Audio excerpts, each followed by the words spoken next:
I understand silence in terms of closing down the internal talking, and I understand it in terms of not doing the pictures. I'm confused about the body, the kinesthetic of it. When you go into the silence, you're not noticing your body either, correct? It depends how we look at what it means. Different ways to look at it. In and of itself, can mean many things. But usually when we talk about silence, like in meditation, it is as you described in terms of not following any thoughts, and where there may be or not any thought coming and going. But the very core of silence itself is even deeper than that. The very core of silence is inherent to your true being itself, existing independently from the mind. Whether the mind is active or not, it doesn't change its nature, its inherent quality of stillness and, yes, of pure silence. It's one thing to silence the mind. It's another to stay put with silence at its core as the truth of oneself. So regardless of whether there is silence or not on the level of the mind, your true being remains present at all times, no matter what. Hence the very fact of what freedom really means. It is that you can tap into that regardless of what's going on in your life, what's going on with your body, with your mind, and yet have a sense of total freedom, liberation from it all. And that is the purpose of the inquiry into the nature of oneself. That is the purpose of the inquiry and the very purpose of self-realization, realization of your true nature. For instance, something is aware of your sensations, no matter the sensations. Something is aware of the mind that may have interpretations of the sensation. Something is aware also of that. Now, even prior to that, within the witnessing itself, even something is aware of the witnessing. Something becomes aware that it is aware, that there is awareness first and foremost.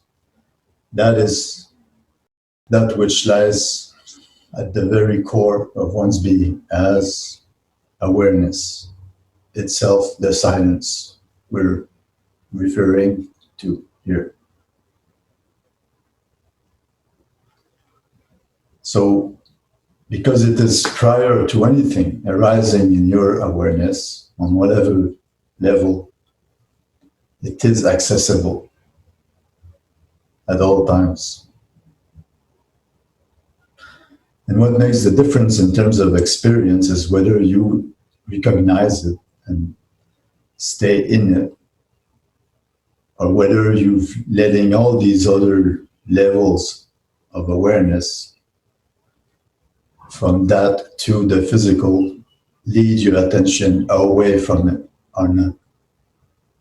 The more your sense of attention is influenced, if not taken over by what comes after your core of being as of your mind or your sensation, the more you experience a division with your truth, the more you're worried about your personal self, the more your sense of personal self stands out,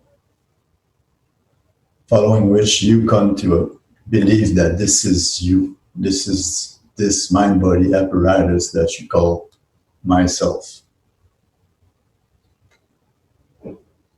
And then, yes, experiencing all the difficulties in life that we know about.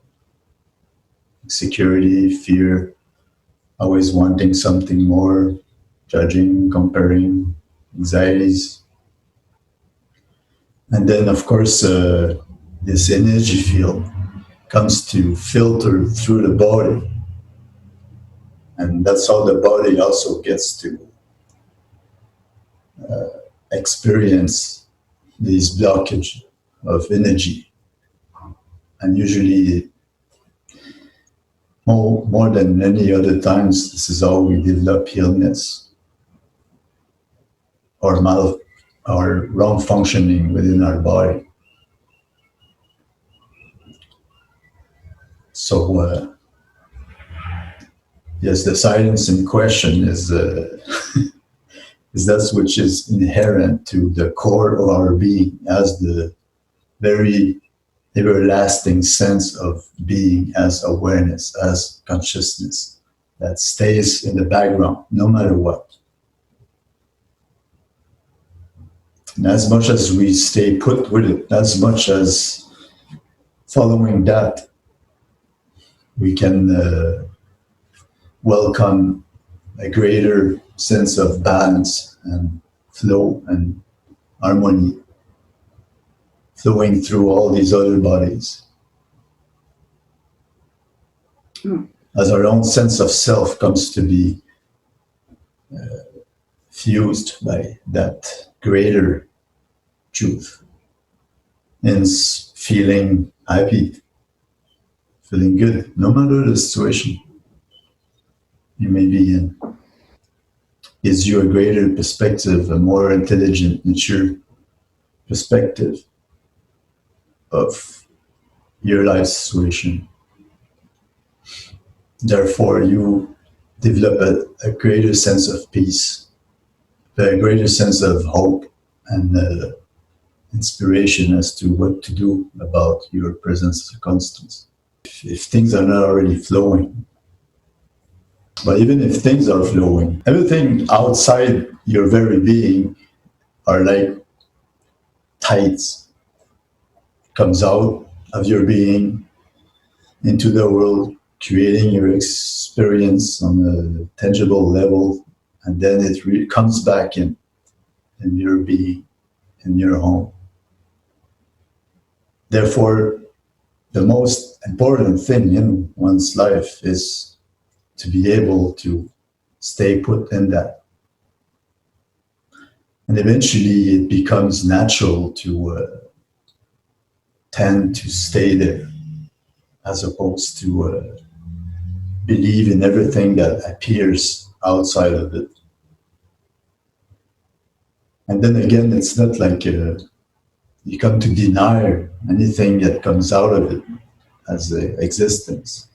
In contrary, you see the confirmation of your capacity to abide in the truth of yourself as you witness that everything coming out of it is also taking the image of how much you are tied into your very being. So it's definitely not simply about getting outside oneself.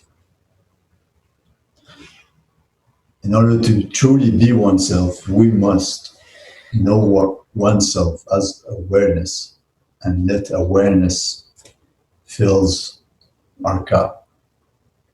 That is embodiment of truth. And within your ability to stay as yourself and witness whatever may take place out of that place, there's like infinite possibilities.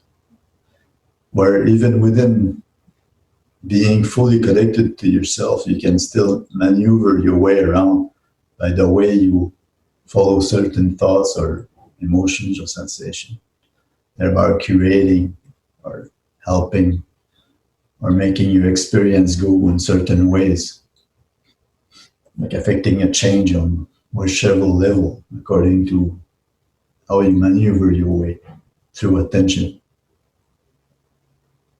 All the while always being able to stay in your true nature.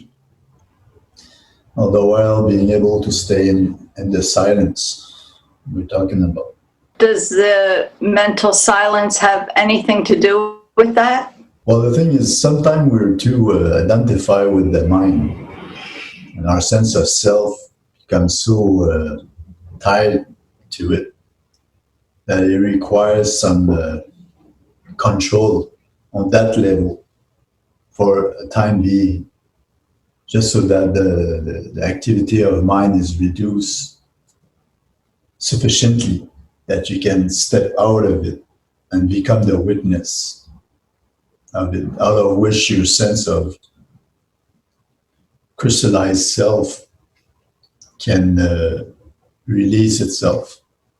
So sometimes the mind is too busy with its worries, reactions, emotions. So sometimes it appears as too much to simply rest in the core of your being as awareness, and to recognize that this is who you are, first and foremost, and everything else are just ripples coming out of that. Sometimes you can't stay put in there. You need to slow down your mind, to tie yourself down a little bit in ways that the mind can be controlled, so that it gives you some space to stand out as the witness. And then you can dive deep into it more and more and realize that you are awareness in its most purity, first and foremost. So yes, sometimes it's necessary to calm down the mind, the emotions, the body. For instance, when you're very emotional, it may be good to concentrate on your breathing. As you concentrate on your breathing, your mind moves accordingly, and so are the emotions moving accordingly. So you start experiencing a stillness into your mind, into your emotions, into your body through focusing on the breathing. So that may be good for the time being, but it's not because you practice this that you'll go past that, that you'll be able to stabilize yourself in the truth of yourself. These are like techniques. The very purpose is embodiment of your true nature, which is that your true nature comes to take over all these other levels of your being, and especially your sense of self, your personalhood, as opposed to have a personalhood that is attached to mind, taking this mind body for itself, you know, so that your personalhood may become a reflection of your realization and may act out of a place of wholeness. That is your true nature. Is there a way, or is it even possible, but is there a way of knowing when you've got to the bottom of something that keeps coming back? Like you have some latent tendency and you get totally clear and it seems like you can't, it's just gone. It's completely gone. And so it looks like it's a thing of the past. And then sometimes they come up again. Is there a way of knowing if you've actually gotten to the bottom of something, or if it's just a game that keeps coming up? At first, of course, there has to be a noticing of it. That's the first step. Most of the time, people are not even aware that this is what's happening. these latent tendencies are taking the field of your awareness. So the first thing is definitely to be aware, to become conscious that this is what's happening. And I'll say that the second step is where you've been bringing so much of your attention into it that you start seeing it coming your way. And as much as you are aware of it, as much as it lessens in terms of power, in terms of it taking over your awareness. So it evaporates that way. Then there comes a times where they show less and less. They may come back, they may not, they may simply come back as a memory or as a tendency, but not to the point where it's taking control over you. So then you know, once you've watched all this process taking place and subsiding accordingly, that you're stepping out of it, that it's out of your system. Especially when you come to a place where it's no longer taking the field of your attention. And you recognize it just like a souvenir. Oh, it used to have this effect on me. It used to take over my sense of self. Now it's just like a memory of it. Then it's factually realized as having been burned through your awareness. And also the things with all these shadows or latent tendencies is that from a place of mind, we believe that there are things that needs to be understood as to how they came about, which has its purpose in a way, but what if it comes from like a life after life and after life and after life? What are you going to do with this life that you have now? Are you going to live all these different lives in order to go at the root of these latent tendencies? And what would be the purpose of this present life? If not to live, to be lived as it is in this present, right? So, which means that it's not quite the way to deal with the shadows and the latent tendencies. It means that what's more important is to emphasize your ability to stay aware. Stay put within that awareness. For as long as you stay put in awareness, the less any shadows, any latent tendencies can take over. For all unconscious thought patterns, all unconscious ways of feeling and sensing, precisely come about because one is not conscious. One is not consciousness itself. Therefore, their way is to remain as consciousness. And sooner or later, everything that you are not, everything that is not consciousness will subside. Because then there's no energy, no wood added to the fire. So sooner or later, the fire will be extinguished.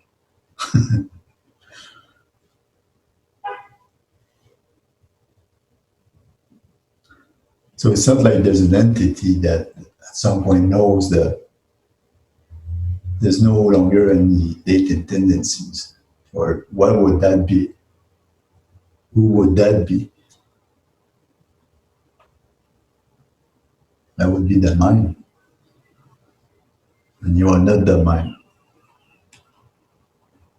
So you see here, the interesting thing is that awareness is not even concerned about this, about what's within the mind, or what is attached to that sense of self that one has taken itself to be all along. From a place of awareness, awareness is only concerned about itself, for there is only itself, the truth.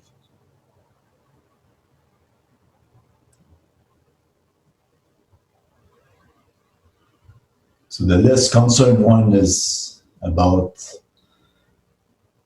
this self attached to the mind body, the less all these latent tendencies have any power. And ultimately, when one comes to embody this place of truth and awareness, these latent tendencies reveal their non-existence. But the thing is, then again, from the place of mind, you can just hold on to these ideas that if you abide as awareness, there's nothing to look at when things do come up. And then your mind can cope with it and somehow, like a chameleon, take this apparent concept of awareness and uses it for itself in order to hide from looking at itself, from acknowledging that that latent tendency may have taken control of yourself at that moment. So in terms of awareness, it's not about knowledge. In terms of awareness, it's merely purely about awareness alone, not about what is known. It's really tricky. And the deepest are the latent tendencies, the more tricky it is also to acknowledge them and to be clear about whether you're really standing in awareness or whether you're just following some subtle concepts of awareness. But usually, if you are that honest with yourself, you know for yourself when you're like just following ideas or whether you're simply aware. And then, of course, there are times that are much harder in terms of being able to stay simply aware.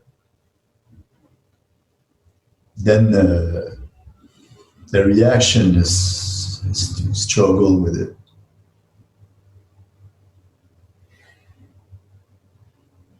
So what's left to do then? You watch that. You just watch the struggle. Nothing else. You don't try to get rid of it. You don't go on and on in your mind about, what kind of person I am, or when am I going to get to a place of freedom, and so on, right? That's a reactive process. This is what we will do from a place of mind, from a place of identification with the mind body.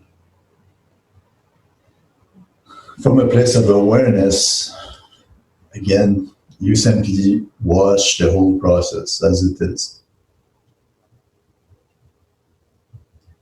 For you need to reach that place in order to go deep into the darkness of yourself so that you can release these tendencies to keep the loop going, these reactive behavior going. You need to bring awareness into the depths of these tendencies in order to bring about a change. So in that regard, it's more important to simply witness everything as it is, no matter what it is, than to think in terms of when you're going to get to a place of where there's nothing touching you anymore. Forget about it.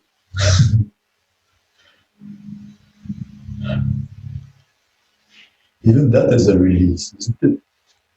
It's like you don't even need to think about that. So it's not a question of time.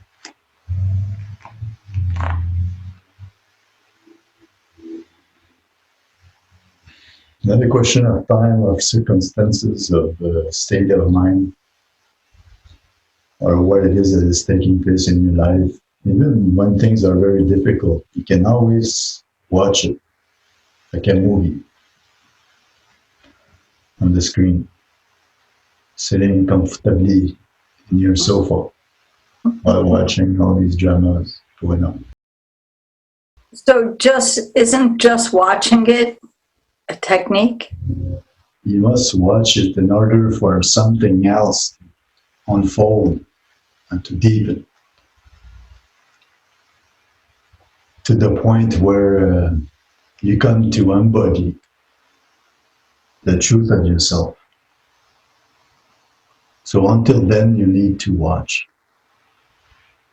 as a practice, so to say. It is as long as there is still a tendency to identify with the mind body, taking yourself to be that. Then watching is something that must be somehow maintained as a consent to not recognizing and abiding as the truth of yourself, itself already immanent in your experience. So it's not like you have to become that. You are that already. You just don't know it. You're just giving too much of your attention into the things of the mind, and the body, and the external world of perception. But until you're one with reality of your true nature, practice is inevitable. It will require some diligence because you will find yourself getting caught, believing into the thoughts of your mind, believing into the sense of self attached to the mind, and acting out of that place, struggling, worrying about everything and nothing. For it is fundamentally non-existent, such sense of self attached to the mind body. So as long as this is what's happening, then yes, watching is mandatory discipline. And everyone has their own ways, right, to facilitate that time and space to hold oneself into one's silence through any practice. Sometimes you need to figure out a way in your life to give yourself some time to hold yourself together and dive deeper and contemplate your true nature. Your true self has always been the primary reality in your experience at all times, but you didn't know it. To come back to your question, in fact, you know that you've healed yourself from latent tendencies when you no longer fear them. Because when they become active. It's as if there's a place in oneself that doesn't want to go there. That's all you know. Even if there's nothing there, yeah, you kind of sense like something is lingering in the background. And then your action is like resisting that. Does not want to go there. And then goes on into some ways of thinking that kind of numb you out from feeling it. So when that's gone, then you know you're free. Therefore, when something starts to be felt that way, you look at it immediately. You face it immediately and remain firm in your desire to meet it as it is, to face it entirely with your whole being. It can't go there. That's the thing. Latent tendencies, shadows, they cannot go there. They can only come around by the background.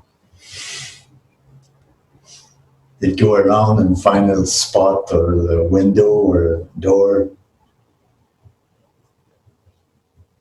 when you're not there. But when you're there, totally firm and your desire to meet it as it is, not necessarily to do anything with it. That's not the point. Or to even understand it. There's nothing to understand there. It's a shadow, meaning it's there because you are not there. You know? If you are there, you're gone. So what's real? What is real is whether you're there or not.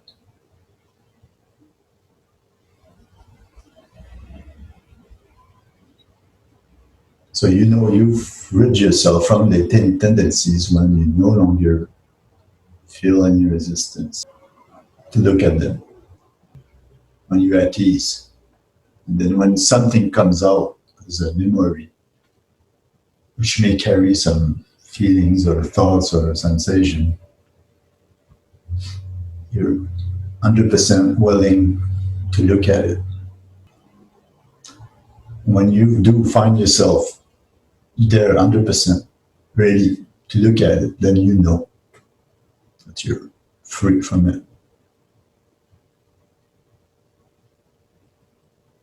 It's like in relationships, sometimes there are places that you don't necessarily want to go because it may compromise some attachment or something, right? But then, when you decide to simply look at it for what it is, you come to realize that there's nothing there, isn't it? So that's which resists, is that which creates the idea that there's something there to resist. Goes together. They are one and the same. So it's not like there is something in the background that needs to be necessarily looked at.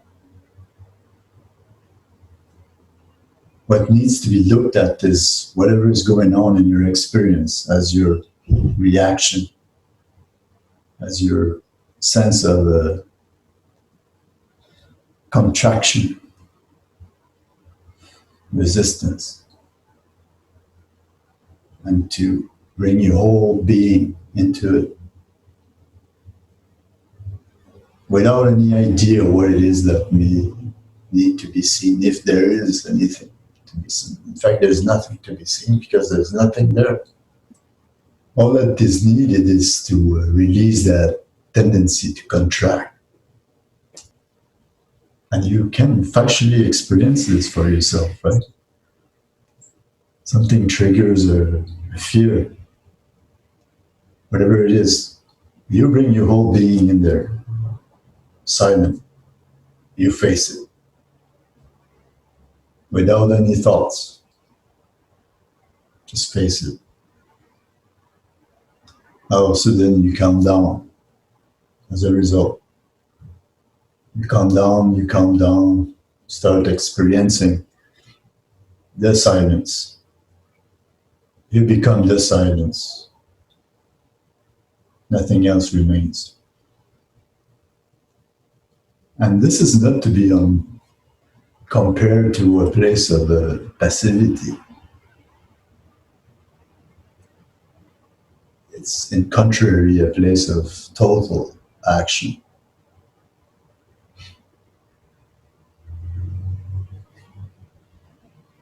Because you're 100% involved into your present experience, hence having control over it, mastering it.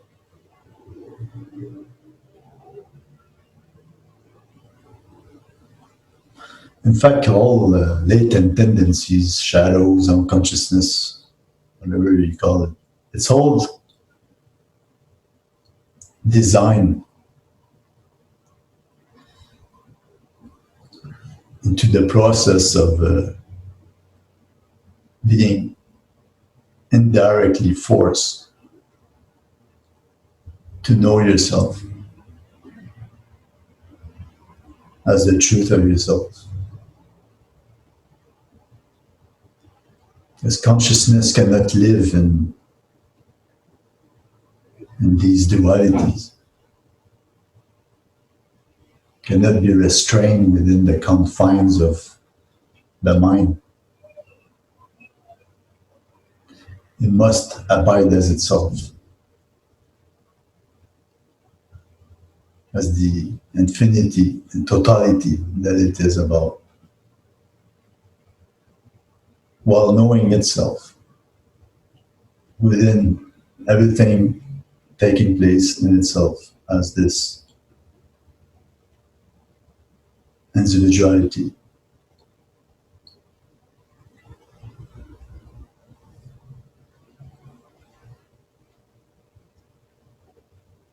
To see that there's no separation between itself as the vastness that it is and its individual expression that it is also.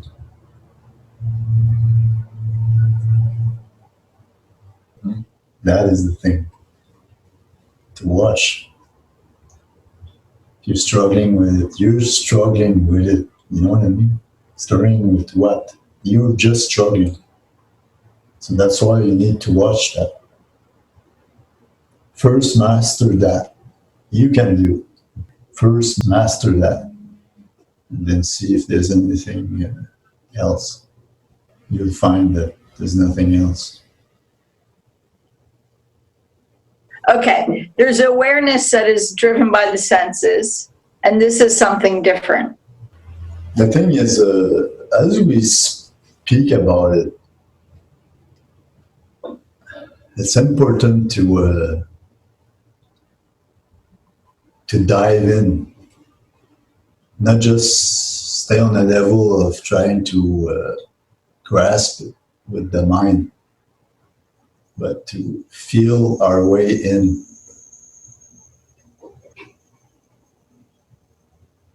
So that what's prior to mind may be experienced.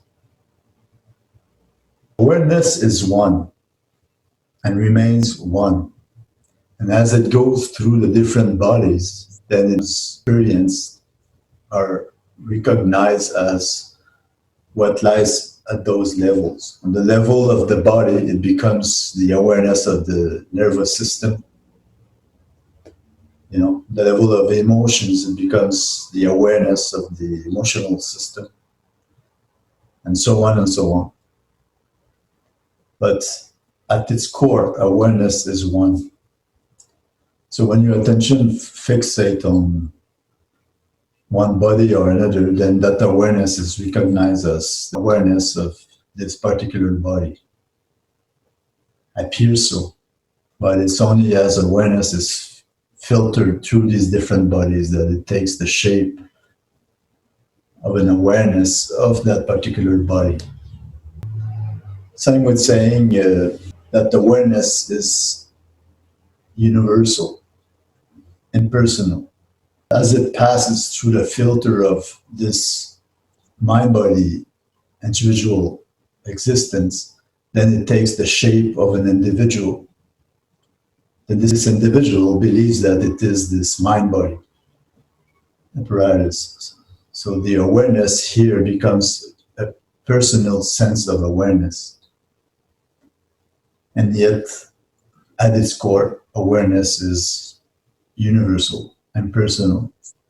Can someone be in that awareness when their physical individual awareness is not available? Slowly, most primarily. The fact remains that we're there most of the time, but we don't know it because that knowing apparatus is linked to the mind body and so to this separate sense of self. When all this phenomena appear in your awareness at all times, meaning that you as awareness, as pure awareness, is always aware of everything as it is. And yet, yes, during the day especially, we come to tie ourselves to our mind and body and emotions, thus creating a false sense of separation, for there is no separation, but this is what's happening. For instance, when we have dreamless sleep, we're there as pure awareness. We don't know about it because there's nothing left to know about it as apart from it. And yet, when we wake up, we know that we've slept very well. There's a sense of natural well-being that takes over as you wake up. Sense of happiness without a cause. So we're there all the time. We're just creating an illusion of separation as we invest too much in our minds. You see, the mind wants to understand, like if one were to explain how the physiology functions, then it's like you know something. It's like a mathematical equation. With awareness, it's a different thing because awareness is not something that can be put into objects, concepts. We can't grasp anything about awareness other than the knowing of it that is inherent within ourselves as consciousness. We know the truth of it, and yet we can't grasp it with the mind, with the intellect. So that's where the confusion lies. You know of awareness as you're giving yourself the time and space to relax in your being and be present in that as you go deeper and deeper. Then the knowing inherent to consciousness takes over.